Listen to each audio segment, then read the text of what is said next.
At 82, Eugenia Whitmore heard the words she had always known, on some level, were coming.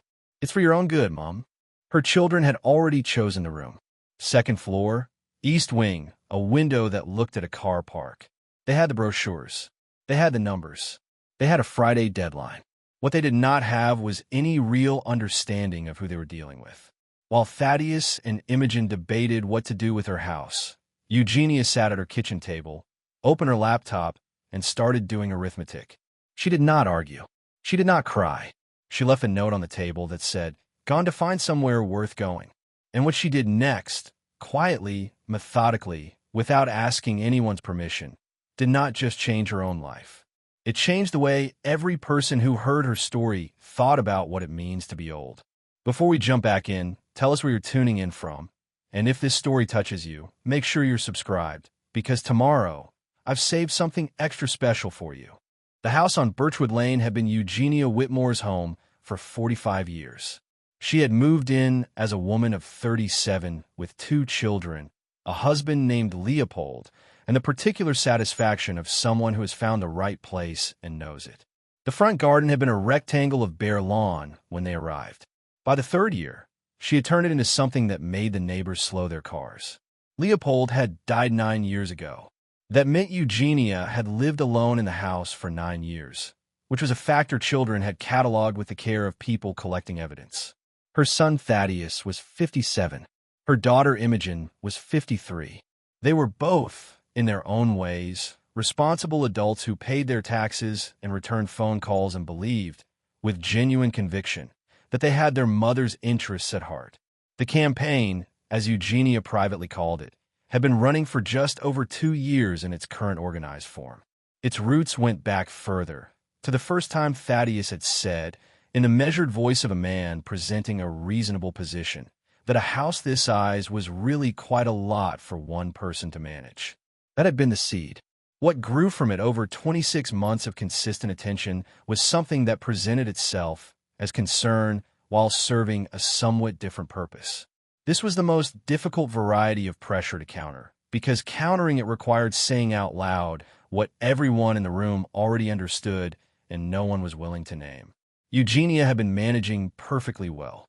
She had her routines, the garden on Monday and Thursday mornings, the Tuesday book club that met at the library on Fenwick Street, for women who had been reading together for 11 years and who were collectively funnier than anyone Eugenia had met in decades.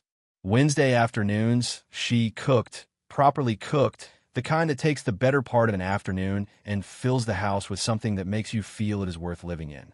She drove herself to the doctor, to the market, to the library. She kept the accounts balanced and the house clean, and her mind occupied in the way of someone who understands that the mind requires work the same way the body does, and has always acted on this understanding. The campaign was not about her capacity to manage. It was about something underneath that, which Eugenia had understood clearly for the better part of 2 years and had chosen not to name out loud, because naming it would have made the conversations uglier than they needed to be.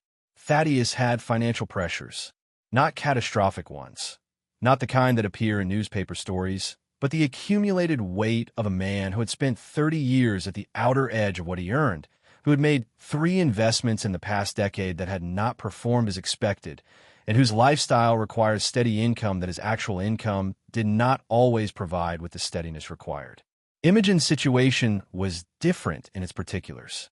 2 children in private school, a mortgage that had seemed sensible when they signed it and had since revealed itself as less sensible than advertised, and a household that ran on 2 incomes with very little room for any of those incomes to change.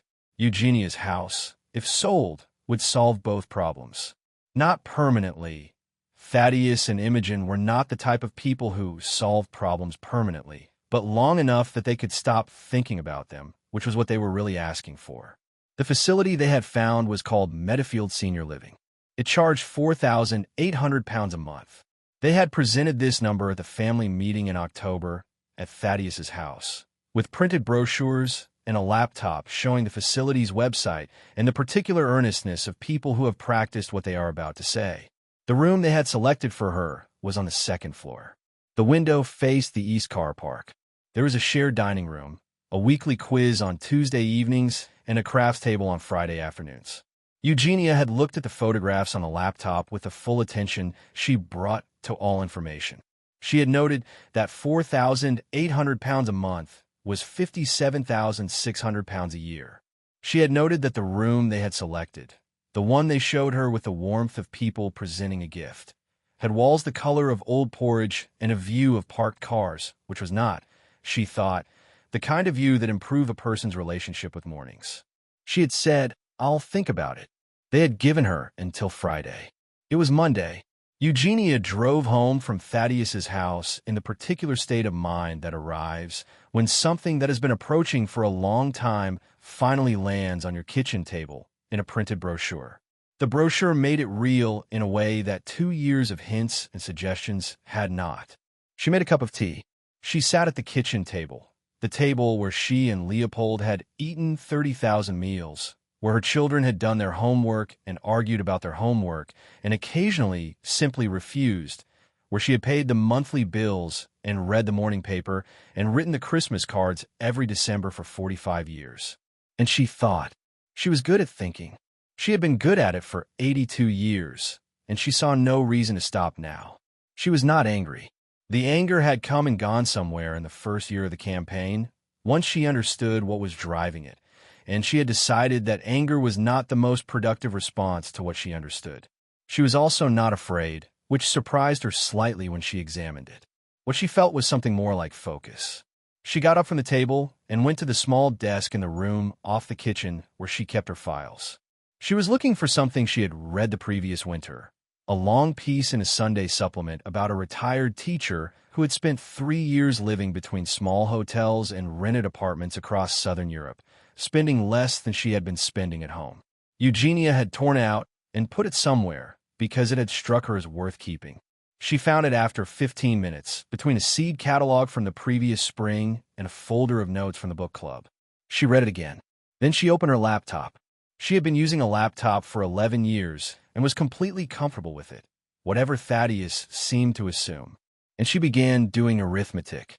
The arithmetic, once she laid it out properly, was striking in the way of things that appear complicated until you look at them directly. 4,800 pounds a month was the cost of the second-floor room at Meadowfield. This was the number Thaddeus and Imogen had presented as reasonable, as the natural and appropriate figure for the care and oversight they had decided she required.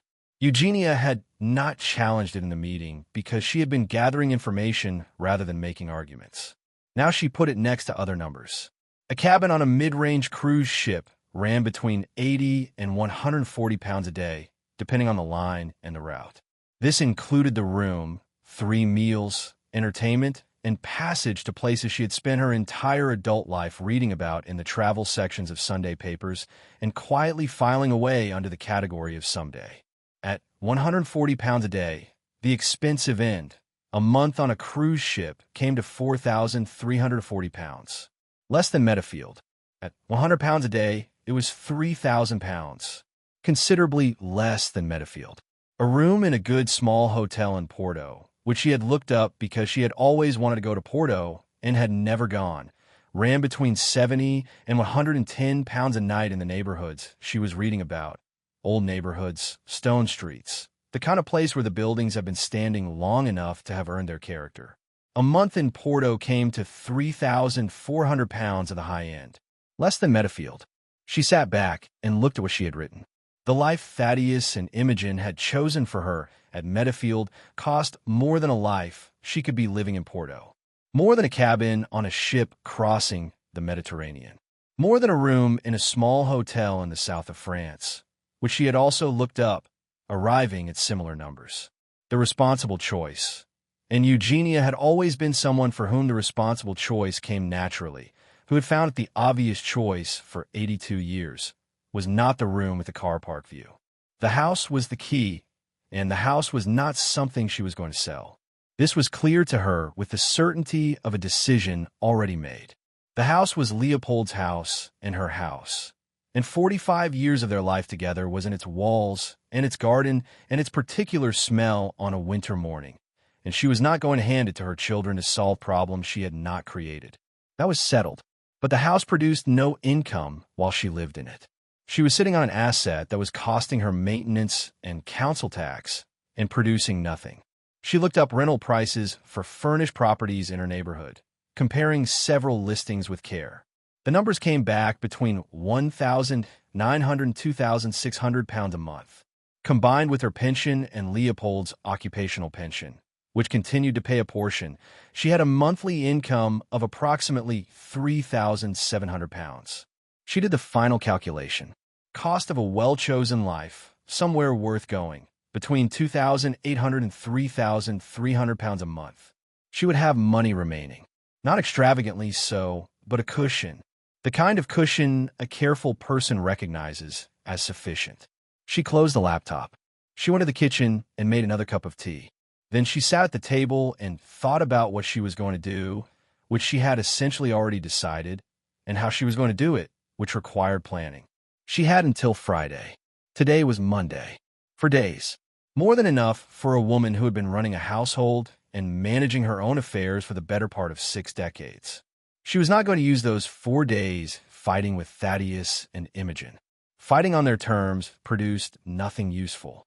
She had learned this over 2 years of the campaign, that the game, when played on their terms, was arranged to make her look emotional and impractical, and she had no interest in playing it. She would operate on her own terms, on her own schedule, and present them with results rather than arguments. She picked up the phone and called Zelda.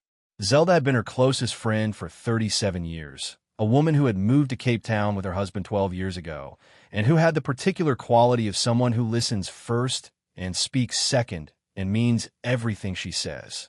They had spoken every week for 37 years without interruption, through Leopold's illness and Zelda's husband's retirement and the various ordinary catastrophes of 2 long lives running in parallel. "I have a plan," Eugenia said when Zelda picked up. "Tell me," Zelda said. This was how she always answered when Eugenia said those words, because she had learned over 37 years that Eugenia's plans were worth hearing without preamble. Eugenia told her. There was a pause on the other end of the line, and then Zelda laughed, the real laugh, unguarded, the one that had not changed since they were both in their 40s. "When do you leave?" Zelda said. "Sunday," Eugenia said. "I have things to arrange first." She told no one else. This was the central decision of the 4 days, and she made it deliberately, with the same care she brought to any decision that mattered. No conversations, no explanations, no negotiations. Thaddeus and Imogen were expecting either surrender or resistance, and she intended to give them neither, because both surrender and resistance required her to engage on their terms, and she was finished engaging on their terms. Tuesday morning, she called a property management company she had found through an hour of careful research the previous evening. One with clear terms, good reviews from actual landlords rather than the vague endorsements that mean nothing, and a local office she could walk into if needed. She arranged for them to come Wednesday afternoon to assess the house for rental. They confirmed the figures she had calculated. She signed a management agreement before they left. The house would be available to let in 2 weeks. Once she had arranged storage for her personal belongings and the furnishings had been inventoried. Wednesday morning, she called a storage company and booked a unit. Wednesday afternoon, after the property management visit, she spent 3 hours going through the house room by room with a notepad, deciding what would stay and what would go into storage. The furniture she mostly left. A furnished rental commanded a better price, and the furniture was good, solid, well-kept, suited to the rooms. Leopold's tools she wrapped carefully and boxed. The family photographs, her mother's china, the 3 quilts that had been her grandmother's, the filing cabinet with the documents that mattered.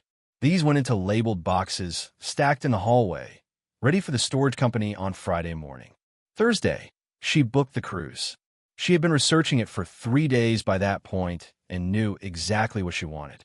A 12-week voyage departing from Southampton, crossing to the Canary Islands, then down the West African coast before crossing to Brazil, up through the Caribbean, and ending in Lisbon, from which she intended to continue on her own.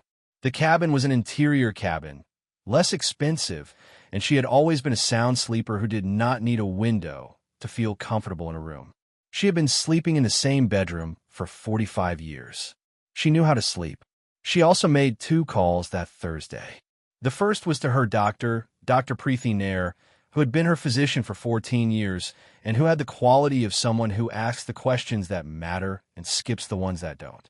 Eugenia explained the plan in its practical outlines. Dr. Nair asked 4 specific questions about medications, vaccinations, and what documentation she would need for international travel.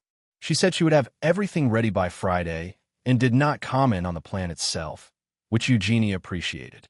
The second call was to Ms. Odette Van, a solicitor she found through the Law Society's referral service.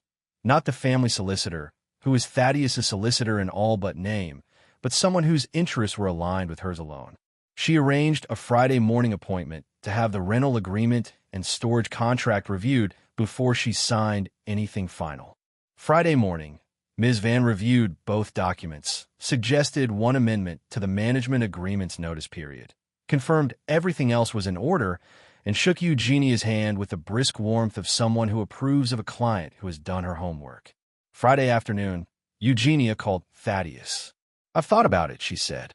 She could hear the particular quality of his readiness on the other end of the line, the readiness of someone who has already planned what comes next and is waiting for the starting signal. "I'm not signing the papers," she said. "I've made other arrangements.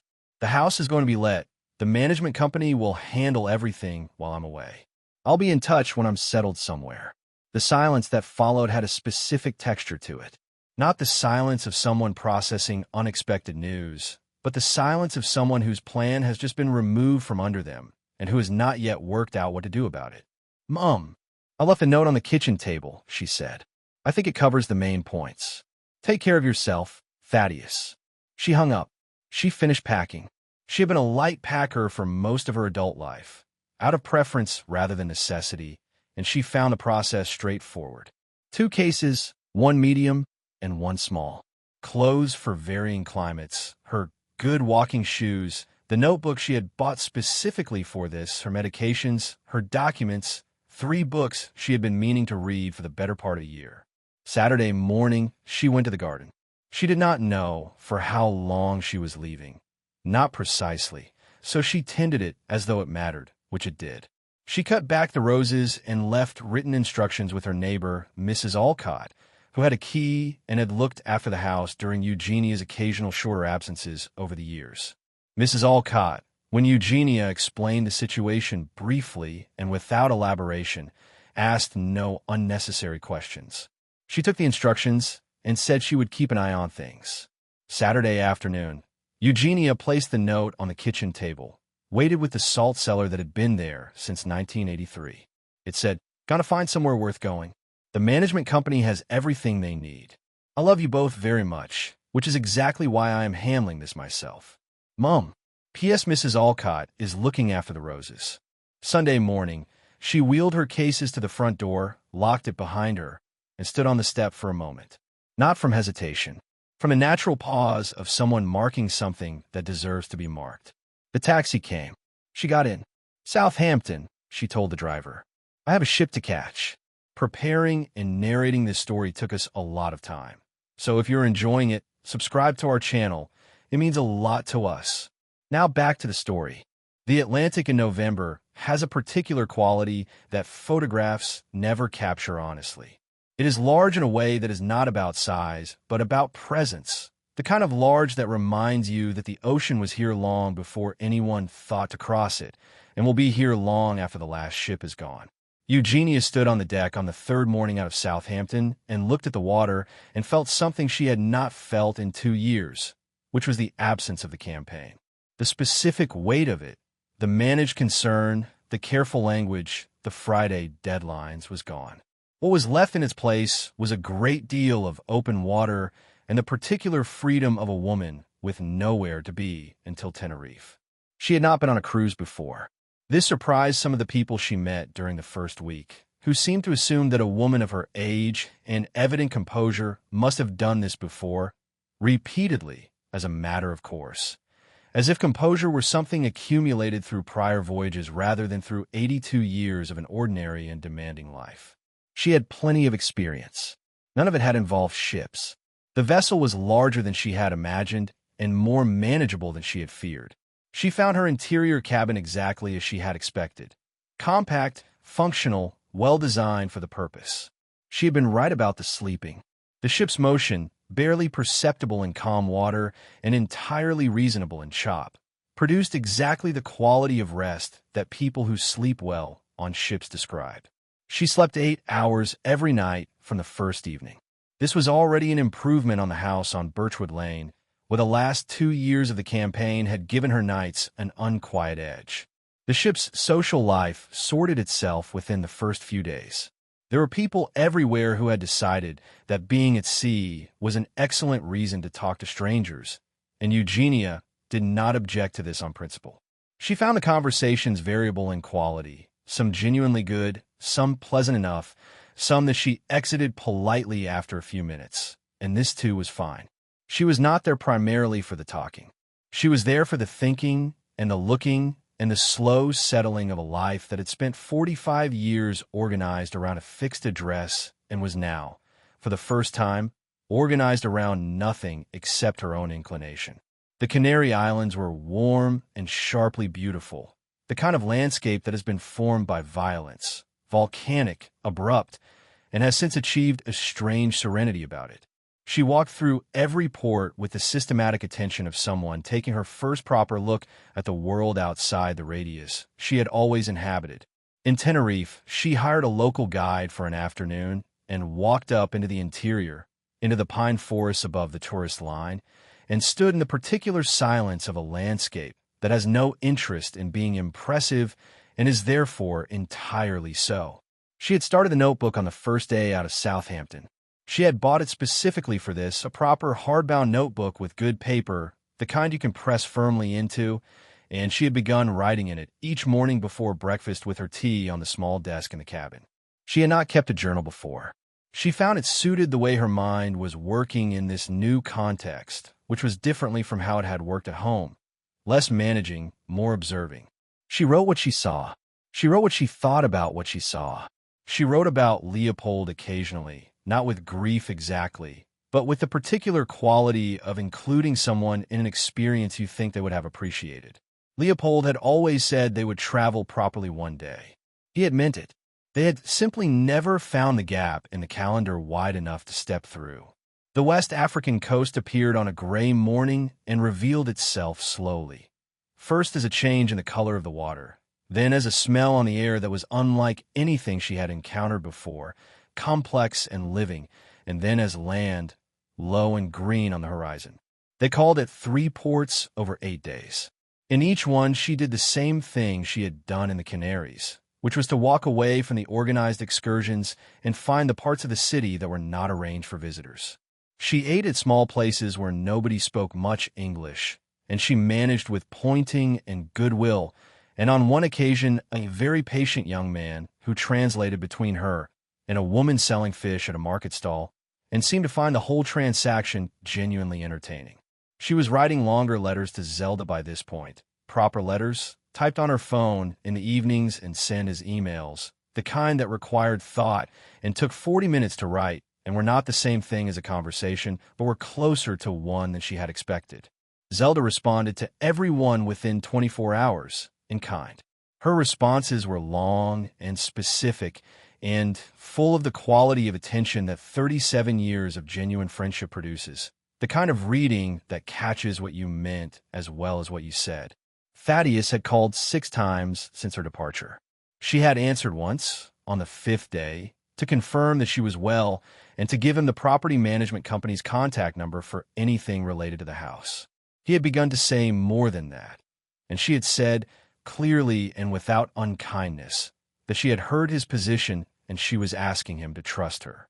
She had then said goodbye and ended the call. She had not answered the other 5. She was busy. The ship crossed the Atlantic in 6 days, and the crossing was something Eugenia had not anticipated being as significant as it turned out to be. There is a quality to open ocean that is different from coastal water, different from the ocean seen from a beach or a clifftop. Coastal water knows it is being watched. Open ocean does not. It simply is, in the full sense of that word, continuous and indifferent and entirely itself, in every direction. On the fourth day of the crossing, when there was nothing visible in any direction except water and sky, and the particular line where the two met, Eugenia stood on the deck at 6 in the morning and felt something she identified after a moment as proportion. Not smallness. She did not feel small. She felt accurately sized, the way a person feels when they are in the presence of something that is genuinely large rather than something that is merely tall. She had not felt this in a long time. She wrote about it in the notebook that evening, 3 pages, which was more than she usually wrote in a single sitting. The Caribbean arrived warm and loud and full of color, and she found she had been entirely wrong about it. She had expected something arranged for tourists, and parts of it were, but the parts that were not were something else altogether. In Barbados, she spent a morning at a fish market that had been running in the same location since before her parents were born, and she ate something she had no name for, prepared by a woman who had been cooking it for 50 years and who was not remotely interested in explaining it to her, which Eugenia found entirely reasonable. You do not explain a thing you have known your whole life to someone who has just arrived. You put it in front of them and let them reckon with it themselves. She ate it standing up at the edge of the market and wrote 4 sentences about it in the notebook, because 4 sentences was all it required. In Martinique, she found a bakery that produced a laminated pastry she had been trying to approximate in her own kitchen for the better part of a decade, never successfully. She bought 3. She ate 1 outside on the pavement in the early morning before the heat had arrived, and she stood there long enough that the woman behind the counter came to the door and looked at her with an expression that was partly amusement and partly the satisfaction of someone whose work has landed correctly. She was not taking photographs. Several of her fellow passengers commented on this, as though the absence of a phone raised at eye level constituted a kind of eccentricity. She was taking notes instead. Notes on the light in different places at different times of day, on the way markets smelled, on the specific quality of City Street, at 7 in the evening when the day's heat is releasing and the restaurants are beginning, and the particular smell of a place, stone, vegetation, salt, cooking, is doing what it does. These notes would not replace the photographs she was not taking. They were a different thing entirely, and she preferred them. It was in the Caribbean that she had the telehealth call with Dr. Nair, which they had scheduled before departure, and which Eugenia kept from a small cafe in Bridgetown with her earbuds in and her notebook open on the table in front of her. Dr. Nair asked the standard questions and reviewed the data that Eugenia's fitness tracker had been sending. She had agreed to wear the tracker as part of the arrangement, and she had kept to this without objection because she understood that Dr. Nair's ability to monitor her remotely was what had made the trip medically viable in the first place. "Your resting heart rate has come down," Dr. Nair said. Eugenia was not surprised. She had been walking 6 to 8 miles a day in the ports, which was more sustained physical activity than she had been getting at home, where her routine had been good, but had not involved hills and cobblestones and the particular exertion of navigating unfamiliar cities on foot. "Your blood pressure readings have improved as well," Dr. Nair said. Meaningfully. "How are you sleeping?" "Very well," Eugenia said. This was an understatement.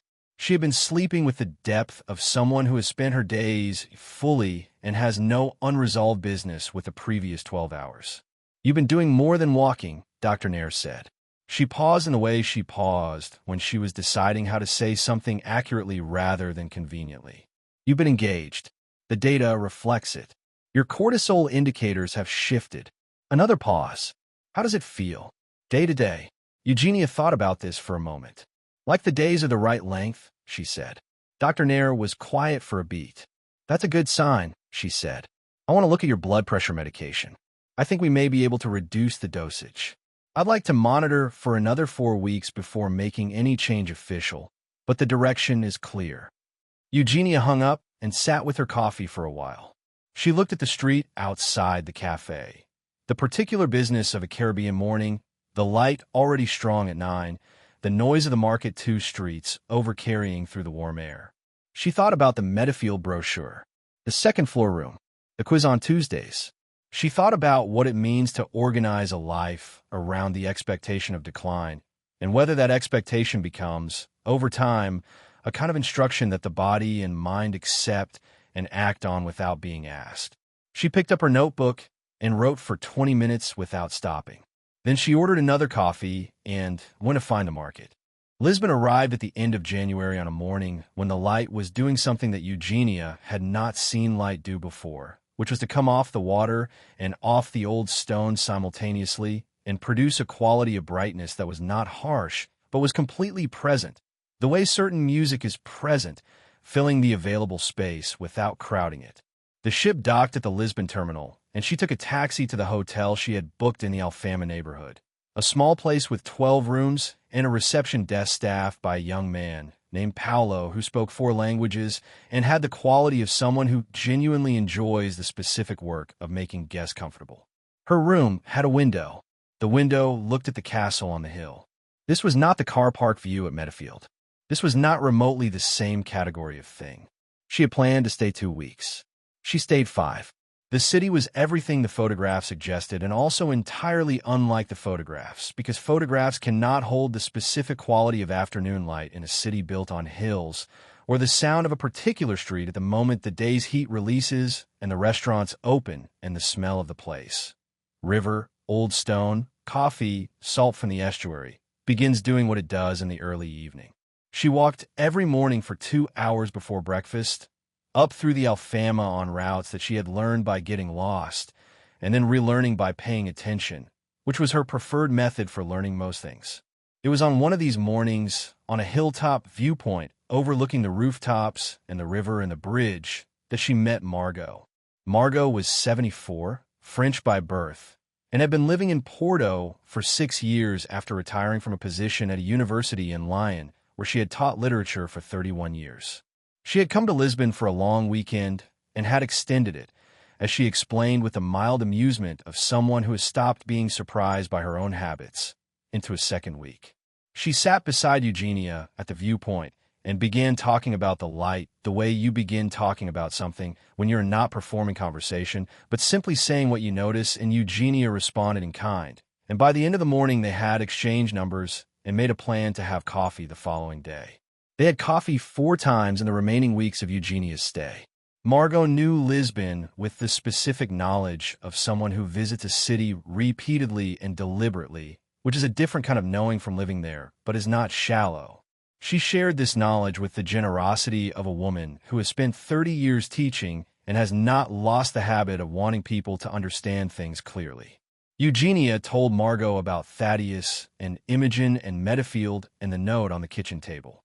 Margot listened with the attentiveness of someone who is actually listening rather than preparing her response. And then she said, with the directness of a French woman who has been living long enough to have left politeness behind in favor of something more useful. Good. And what took you so long? Eugenia thought about this question for several days after. She did not have a complete answer. Thaddius found her in Porto, which was where she went after Lisbon. She had followed Margot's specific and detailed recommendation and taken the train north, arriving on afternoon when the city was doing what Porto does in winter, which is to be completely itself without apology, gray and gold, and entirely alive.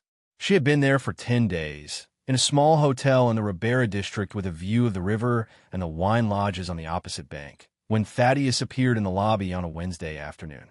He had not called ahead. He looked tired in the specific way of a man who has been managing a situation that has not responded to management and has run out of strategies. His jacket was too warm for Porto in February, which told her he had packed in a hurry or in a state of agitation, or both. "Mom," he said. "Thaddeus," she said. "You should have called. I'd have met you at the station." She took him upstairs. She made tea with the small kettle the hotel provided and gave him a chair by the window, which had the view of the river and the wine lodges and the particular golden quality of a February afternoon in Porto that painters have been attempting to capture for 300 years. She sat across from him and let him speak, because letting people say what they need to say is the most efficient path to a conversation that can actually go somewhere. He said what she had expected. He said he had been worried. He said the situation was not what she seemed to think. He said the house had been sitting empty. This was incorrect, as it had been let since October, but she did not interrupt him, and that this seemed irresponsible. He said he did not understand what she was doing. She let him finish. Then she said, calmly and without performance, "The house has been let since October. The management company sends a monthly summary. Check your email. My blood pressure medication has been reduced. I am sleeping 8 hours. I am walking every day. I am not lonely. She looked at him steadily. Those were your arguments, Thaddius. That I wasn't managing. That I needed care. I am showing you that those arguments were wrong. He was quiet for a long moment. He looked at the river through the window. I was worried about you, he said. And this time it had a different quality. The quality of something true, separate from the other things. I know, she said. And I'm telling you, as clearly as I can, that I am well. Better than I have been in 2 years. She did not send him away that evening. That had never been the point. She knew what a mother does with the full picture of a child. The capable parts and the frightened parts, and the parts that are simply human and therefore forgivable, even when they're inconvenient, even when they have cost you something. Thaddeus was all of these things at once, sitting in the chair by the river window, with his too-warm jacket and his tired face, and Eugenia looked at him with the clear eyes of a woman who has had 82 years to practice seeing people as they actually are rather than as she might prefer them to be. "Are you hungry?" she said. He looked slightly wrong-footed by the question, which was the point. "I suppose I am," he said. "Good. I know a place." She took him to a restaurant in the Ribera that Margot had recommended on her second day in Porto, a small place with 8 tables and a menu that changed daily depending on what had arrived at the market that morning. It happened that Margot was there with 2 friends when Eugenia arrived with Thaddius, and the introductions were made with the warmth of people who are genuinely pleased to see each other rather than people performing pleasure. Margot shook Thaddeus's hand and looked at him with the frank assessment of a woman who has spent 30 years reading people across seminar tables. "Your mother," Margot said, "is one of the more interesting people I have met in several years of looking." Thaddeus glanced at Eugenia. She said nothing. They sat among Margot and her friends for 3 hours. The food was exceptional in the specific way of food that has been made with full attention and good ingredients and no interest in impressing anyone. Thaddeus ate well. By the end of the first hour, he had relaxed in a way that Eugenia had not seen him relax in years. The particular loosening of a man who has stopped managing the conversation and started simply being in it. By the end of the second hour, he was talking about his own life in ways he had not talked about it with her in a long time, maybe ever in quite this register, and Eugenia listened with the same attention she had brought to everything on this trip, which was the attention of someone with no agenda other than to understand what was being said. Walking back to the hotel through the Ribera afterward, the river on one side and the old buildings on the other, and the particular sounds of a Portuguese city at night. Distant music, water, voices from somewhere above. Thaddeus was quiet for a while. Then he said, "I didn't know you were like this." Eugenia looked at him. "Like what?" He thought for a moment. "Like yourself," he said. "This fully." She considered this. "I've always been like this," she said. "You weren't looking." He drove himself to the station the next morning, and she walked him to it, because she had learned the route well enough by then to walk it without thinking. They said goodbye on the platform with more ease than they had managed in 2 years of the campaign, which was not a small thing, and which both of them understood without discussing it. He called Imogen on the train back to Lisbon, she found out later. She did not know exactly what he said, but Imogen's call 3 days after. The first call in the entire 13 months that did not have the texture of an argument preparing to happen, suggested that whatever he had said had landed. Imogen asked practical questions, which was her way. How were the finances holding? What the rental income looked like? Whether the health improvements were documented or anecdotal. Eugenia answered every question fully, without defensiveness, because the questions deserve answers and because Imogen was navigating a revision that required information. The house was producing income. The finances were better than they had been at home, given the difference between what she was spending and what she had been spending on Birchwood Lane. Her health improvements were documented. Dr. Nair had sent a written summary at Eugenia's request, which Eugenia forwarded to Imogen before the call ended. "What happens when you come back?" Imogen asked. "I'll work that out when I come back," Eugenia said. "Right now I'm in Porto, and Porto requires attention." There was a pause, and then Imogen laughed, a real laugh, unguarded, the first one Eugenia had heard from her in the entire conversation, and it changed the temperature of everything that followed. She spent the spring moving. 3 weeks in the Douro Valley, where the terraced vineyards in March produced a quality of landscape she understood immediately she would not stop thinking about. 6 weeks in northern Spain, split between San Sebastián and Bilbao, where she took a cooking class twice a week at a small school run by a Basque chef who had no tolerance for approximation and who corrected her knife technique on the first day with the direct precision of someone who considers imprecision a personal inconvenience. Eugenia appreciated this. She had always found precision congenial. The cooking classes were where she found something she had not known she was looking for. The classes drew people of all ages and from various countries who had in common only the desire to learn something new, which turned out to be an unexpectedly strong basis for genuine connection.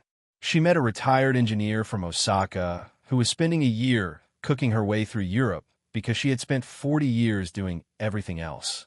She met a former pharmacist from Montreal who had sold his practice the previous year and was traveling for the first time in his life at 68, and who had the particular quality of someone discovering that the world is larger and more hospitable than he had been led to believe. They ate together after most classes, the three of them. The conversations that came with the eating were among the best Eugenia had during the entire 13 months. She returned to England in April, 13 months after she had wheeled her cases out the front door of the house on Birchwood Lane and told the taxi driver she had a ship to catch. She did not go directly home. She went first to Cape Town because Zelda had read every email and every long letter for 13 months and deserved to see the person those letters had been coming from before anyone else did. They spent 10 days together, walking in the mornings along the coastal paths above the Atlantic with the particular quality of friendship that requires no performance and no explanation, only presence. The South African autumn light was extraordinary, strong and clear and generous in a way that reminded Eugenia of the Douro in March, of the Alfama in January, of the specific quality of light she had been noticing and writing about for 13 months in places she had never been before. "You're different," Zelda said on the last morning. "I'm the same," Eugenia said. Zelda thought about this. "You have more of yourself available," she said finally. Eugenia considered it. "That's probably the most accurate way to say it," she said. She flew back to England on a Tuesday and took the train from the airport to the station nearest Birchwood Lane, and then a taxi for the last mile. The renter's lease had ended naturally in March. Mrs. Alcott had left a key under the arrangement they had maintained for years. Eugenia unlocked the front door and walked through the rooms with the fresh attention of someone returning to a familiar place from a sufficient distance. The distance, in this case, of 13 months and 4 continents and more miles on foot than she had walked in any previous year of her adult life. The rooms were the same rooms. The furniture she had left was exactly where she had left it. The kitchen table was still Leopold's kitchen table, still the 45 years of their life together concentrated in its grain and its particular smell of old wood and all the meals that had been eaten at it. The salt cellar was where she had placed it when she left the note. She picked it up and turned it in her hand for a moment, then set it back down.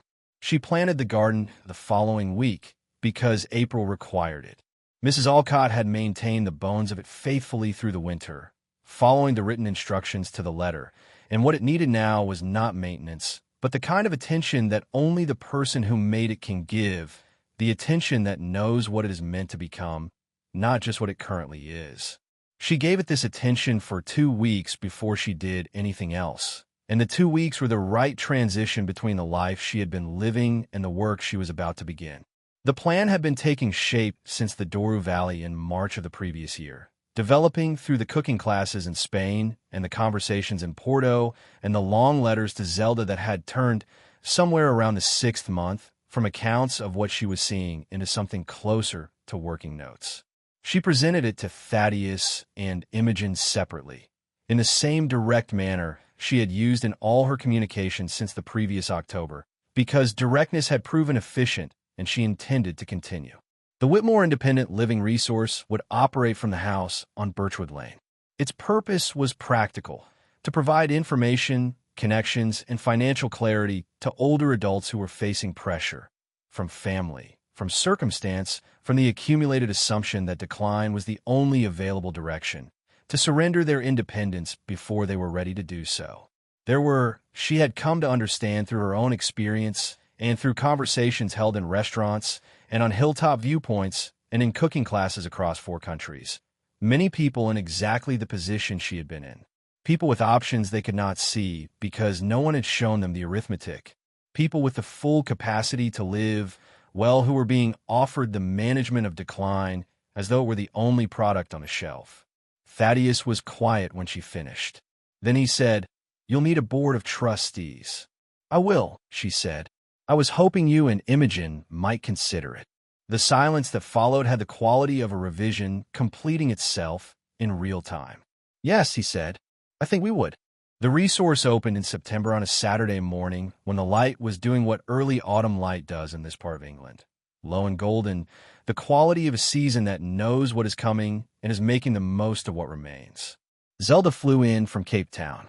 Margot sent a long handwritten letter from Porto that Eugenia read at the kitchen table on the Friday evening and read again on Saturday morning, because it was the kind of letter that rewards a second reading. The retired engineer from Osaka sent a gift, a small ceramic bowl in the colors of the San Sebastian coastline, which Eugenia placed on the kitchen windowsill where it caught the morning light. 43 people came to the opening, more than she had planned for, and exactly right. On the evening after, when the guests had gone and Thaddeus and Imogen had helped clear up and driven home, Eugenia sat at the kitchen table with her tea and her notebook and the salt cellar in its place and the small ceramic bowl on the windowsill. She was 83 years old. She had spent 13 months on ships and in cities and in cooking classes and on hilltop viewpoints watching light fall on old stone. She had reduced her blood pressure medication twice. She slept 8 hours. She walked every day. She had more people she considered genuine friends than at any point in her adult life. She opened the notebook. She wrote, 8-2 was not the end of anything. It was the point at which I finally understood that I had been in charge all along. I simply had not always acted like it. I intend to act like it from here. She closed the notebook. She picked up her tea. Outside, the September evening was doing what September evenings do on Birchwood Lane. The light going slowly, the gardens settling, the particular quiet of a house that is full of purpose even when it is empty of people. She had gone to find somewhere worth going. She had found it in Porto, and in Lisbon, and in the Douro Valley, and on the deck of a ship in the middle of the Atlantic, and in a cooking class in Bilbao, and at restaurant tables with people who had chosen differently from what was expected of them. She had found it in the walk back through the Ribeira with Thaddius, and in the sound of Imogen laughing on the phone, and in Zelda saying you have more of yourself available on the last morning in Cape Town. And she had found it here, at this table, in a house that was still hers and was now also something more, a place where other people's versions of the same discovery might begin. Up next, you've got 2 more standout stories right on your screen. If this one hit the mark, you won't want to pass these up. Just click and check them out. And don't forget to subscribe and turn on the notification bell so you don't miss any upload from us.